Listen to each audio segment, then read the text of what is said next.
And that very perception of what he is will bring about the radical change.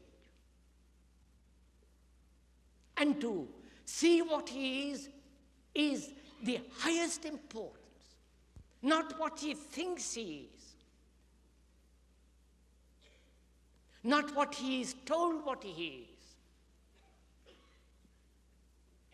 You know, there is a difference between when you are told that you are hungry and being actually hungry. The two states are entirely different.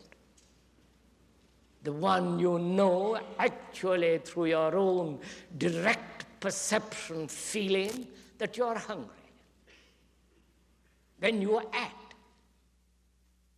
But if you are told by somebody that you might be hungry, that's quite a different activity takes place. So similarly, to observe and see for oneself actually what one is. And that's what we're going to do. That is self-knowledge, knowing oneself. This has been stated, to know oneself is the highest wisdom, but very few of us have done it. In ancient Greece and India, everywhere they have talked about know yourself. We have not the patience, intensity, or the passion to find out what we are. We have the energy, but we have given that energy over to others to be told what we are.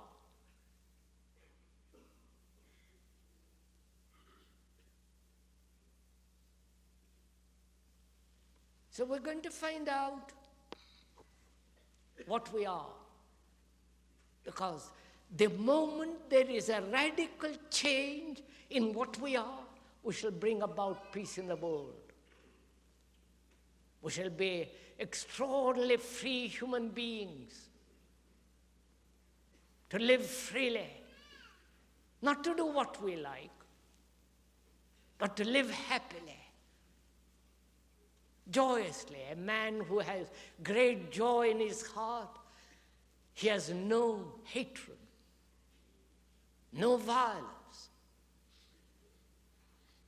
He will not bring about the destruction of another. So that's what we're going to find out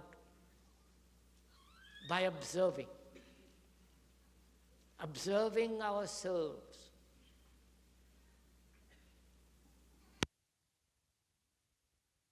There must be freedom, which means no condemnation whatsoever of what you see in yourself. Because most of us condemn or explain away or justify.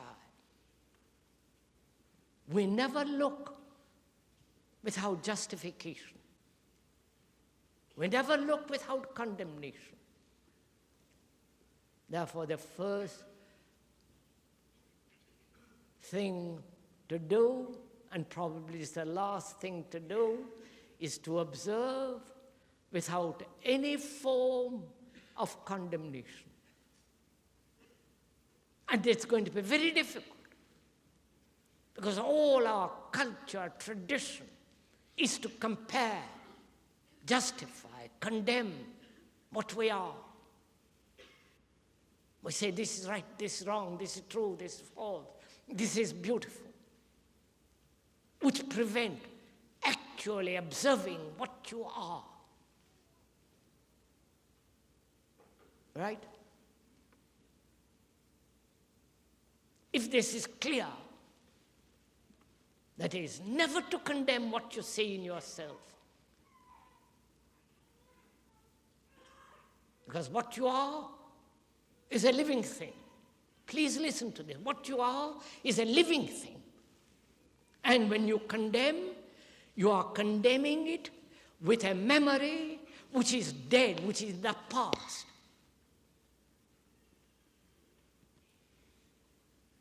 Therefore, there is a contradiction between the living and the past. And to understand the living, the past must go to so that you look. And you're doing this now as we are talking. You're not going back home and think about it. Because the moment you go home and think about it, you're already finished. Whereas if you're doing it, actually, and also, this is not a group therapy. All this stupid nonsense. This is not a public confession, which is immature.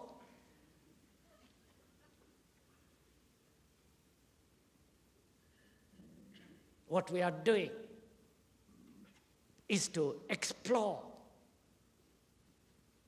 like scientists, explore into ourselves, not depending on anybody. Because if you trust anybody, you're lost. Whether you trust your psychologist, your analyst, your priest, or your anybody. Or if you trust your own memory, your own experience, because that is the past. And if you are looking with the eyes of the past at the present, then you will never understand what the living thing is. So, we are examining, exploring together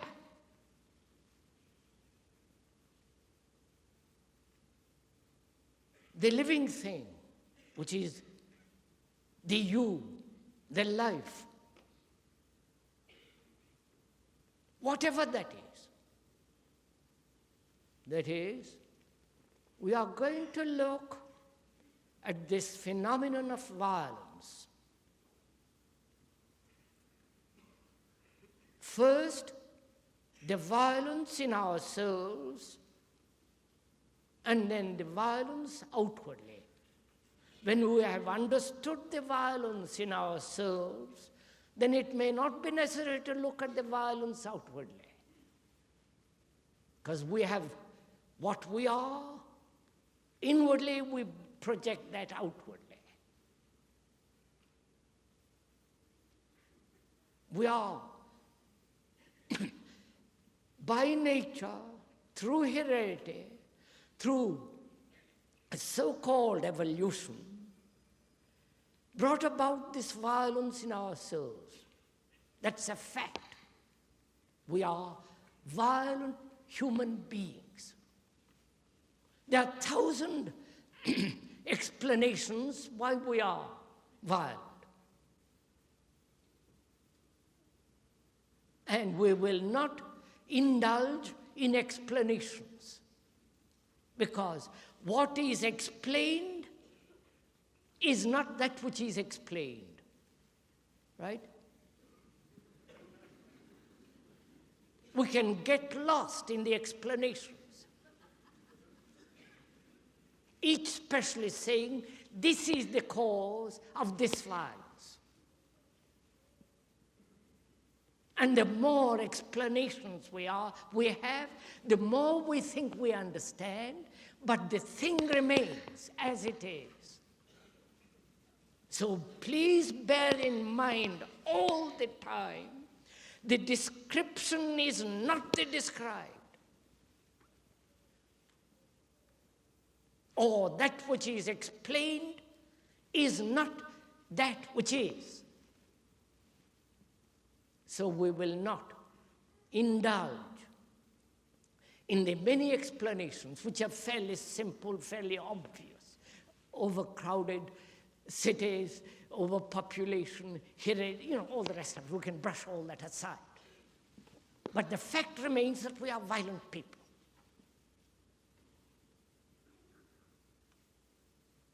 From childhood, we are brought up to be violent, competitive, ugly, beastly to one another. That's a fact. Now, we have never faced the fact. What we have said is, what shall we do about violence? Please do listen to this little bit with care, that is, with affection, with attention. We've always said, what shall we do about it? The moment you put that question, what shall we do about it, your answer will always be according to the past. Right? Because that's the only thing you know. Your whole existence is based on the past. Your life is the past. I do not know if you have looked at yourself ever properly. And you will see how extraordinarily you are living in the past. All thinking, into which we shall go presently, all thinking is the response of the past. The response of memory, knowledge, experience. So thinking is never new. Thinking is never free.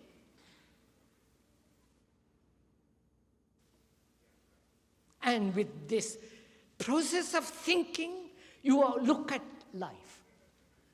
And therefore you have, when you ask, what shall I do about violence? You have already escaped from the fact. So, if we can look at it, that is to learn what violence is, to observe what violence is. So, we are violent. That's an absolute fact. Now, how do you look at it? Do you condemn it? Do you justify it?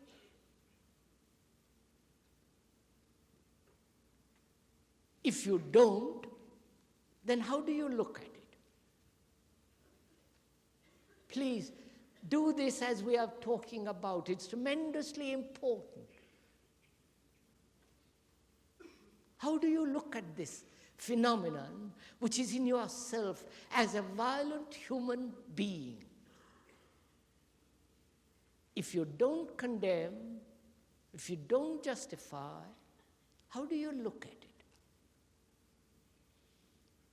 Do you look at it as an outsider looking within, or do you look at it without the outsider, without the censor? You follow what I mean? Am I making myself clear? You know, when you look, you can look at it as an observer, outsider.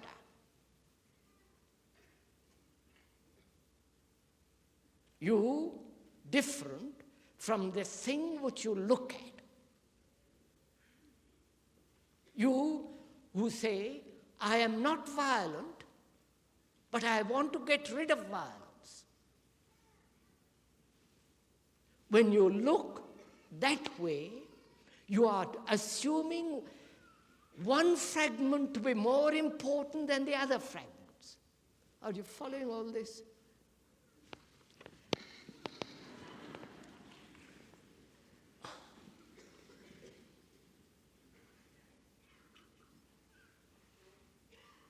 You see, When you look with one fragment, look at the other fragments, one fragment has assumed authority. And therefore, that fragment becomes contradictory. That causes contradiction and therefore conflict. But if you can look without the fragment at all, without any particular fragment, then you look at the whole without the observer. Are you following all this? Yes, do it.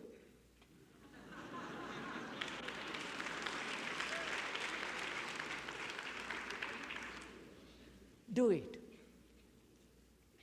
Because then you will see an extraordinary thing takes place. Then you will have no conflict whatsoever. Because conflict is what we are, what we live with. When you go home, in the office, asleep, all the time, endlessly we are in conflict. Constant battle, contradiction. So until you understand the root of this contradiction, understand it yourself, not according to the speaker, not according to anybody. You can have no life of peace and happiness and joy. Therefore, it's essential that you understand this. What causes conflict? And therefore, what causes contradiction? What is the root of it?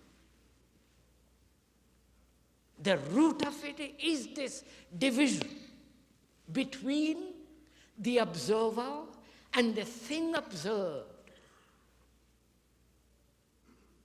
The observer that says, I must get rid of violence, or I am living a life of non-violence when he is violent, which is a pretension, which is a hypocrisy. So, to find out what causes this division is of the highest importance, because this division, the separation between the observer and the thing observed causes contradiction and therefore conflict. Now, can you, as you are sitting there, listening to a speaker who has no authority, who is not your teacher, because there is no guru, there is no follower, there are only human beings trying to find out a life without conflict, to live peacefully, to live with a great abundance of love. But if you follow anybody, you're destroying yourself and the other. Yes, look, please don't clap. I'm not trying to entertain you. I'm not looking for your applause. What is important is that you and I understand and to live a different kind of life from this stupid life that one leads. And your applauding, your agreement or disagreement doesn't change that fact. So, as we said, it's very important to understand for oneself through your own observation, to see that this conflict must exist everlastingly as long as there is a division between the observer and the observed. And you have that. In you there is this division. as the observer, as the I, as the self, as the me that is trying to be different from somebody else. Right? Is this clear? Clarity means that you see it for yourself, not the verbal clarity of hearing a set of words or ideas. That you yourself see very clearly, and therefore without choice,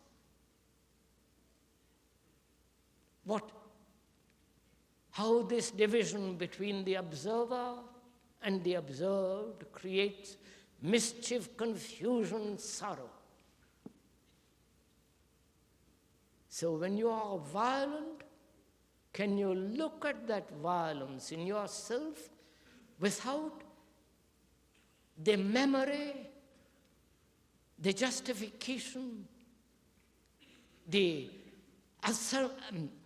assertion that you must not be violent, but merely look?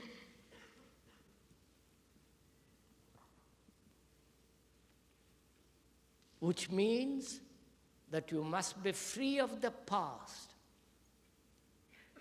Right? To look means that you must have great energy. You must have intensity. You must have passion. Otherwise you can't look.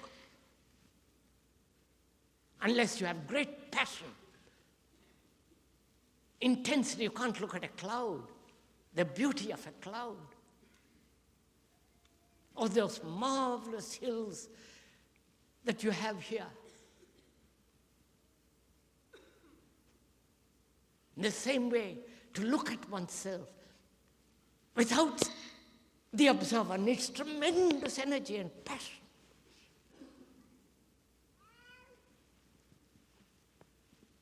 And this passion, this energy, this intensity is destroyed when you begin to condemn, justify, when you say, I must not, I must, or when you say, I'm living a non-violent life, or pretend to live a non-violent life.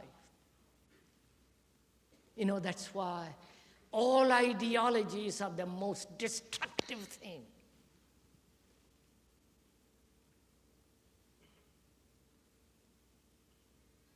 You know, in India, they have talked about non-violence from time immemorial. They have said, we are practicing non-violence, and they are just as violent as anybody else. Only the ideal gives them a certain sense of hypocritical escape from the fact. And so, if you could put aside all ideologies, all principles, and just face the fact, then you are dealing with something actual, not mythical, not a theoretical thing. So that is the first thing, to observe without the observer.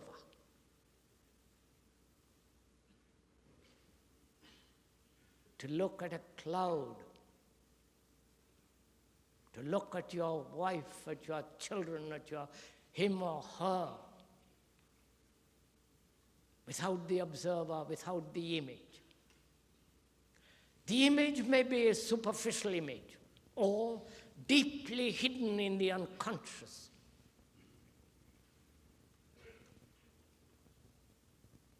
So one has not only to observe the image that one has built,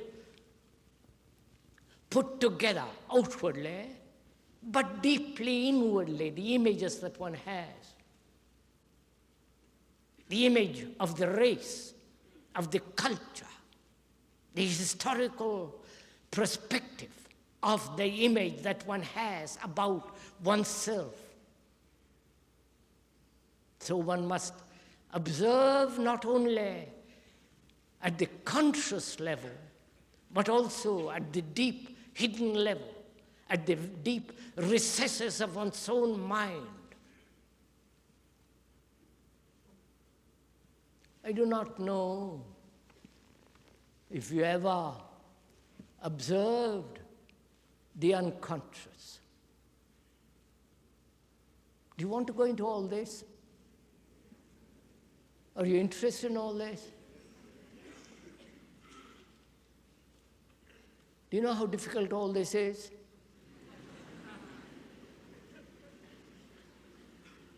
It's very easy to quote somebody.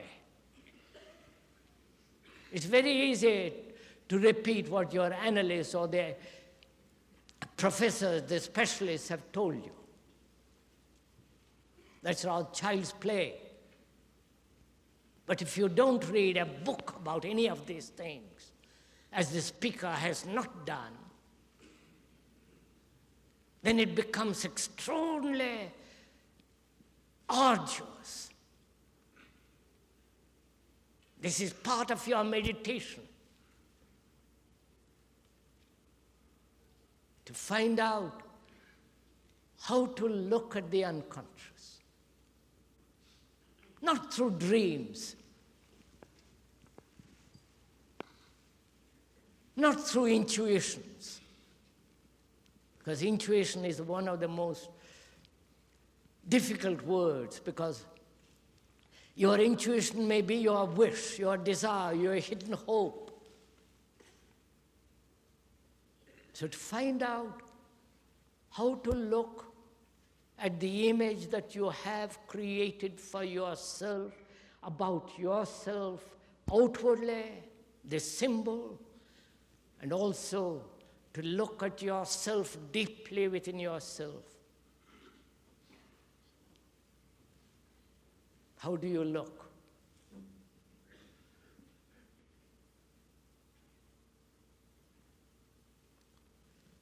To look, one must be aware not only of the outward things, but also of inward movement of life, inward movement of desires, motives, anxieties, fears, despairs, sorrows.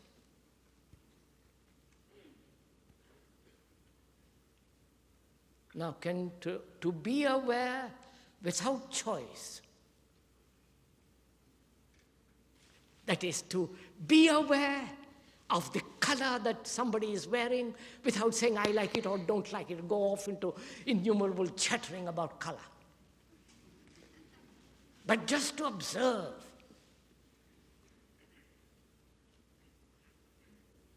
As you sit in a bus or in a car, to observe your own movement of your thought without condemning, without justifying, without choosing, saying this is good, this is bad, this I will keep, this I won't keep. But you just to look. Then you will say, when you so look, there is no observer. The observer is the censor. The observer is the American, the Catholic, the Protestant, the Hindu. Who is the past, is the result of propaganda. He is the past. And the past, when it looks, must inevitably separate and condemn or justify. So to look without the past at this whole phenomenon of violence. You know, violence is not only hitting somebody or spitting another's face. What a disgraceful thing to do that.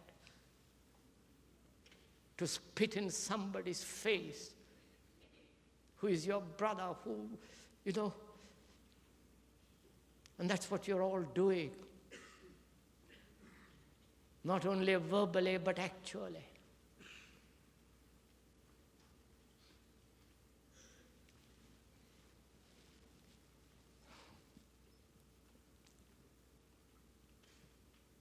You don't know what you are missing in life because you're not living.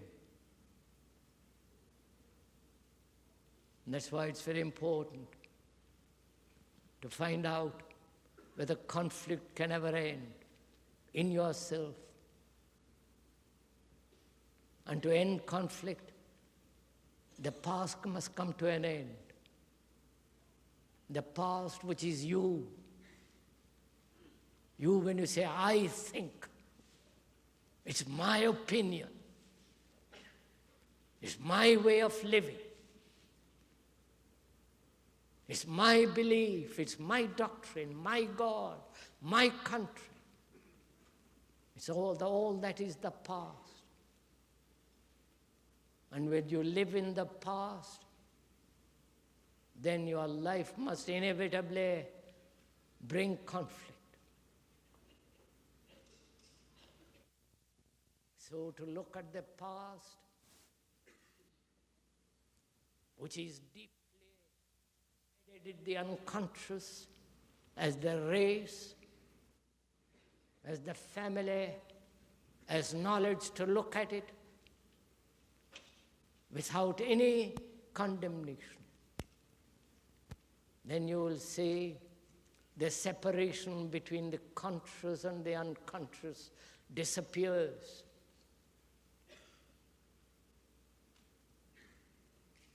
So one has to learn the art of listening and looking.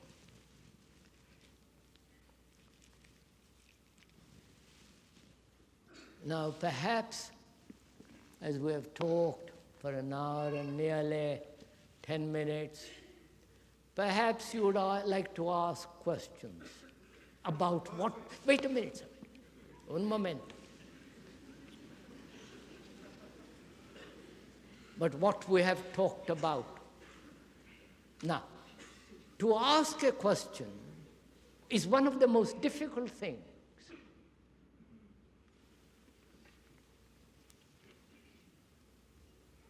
To ask the right question. But we must ask questions, not only of the speaker, which is not important, or his answer, but to ask yourself the question.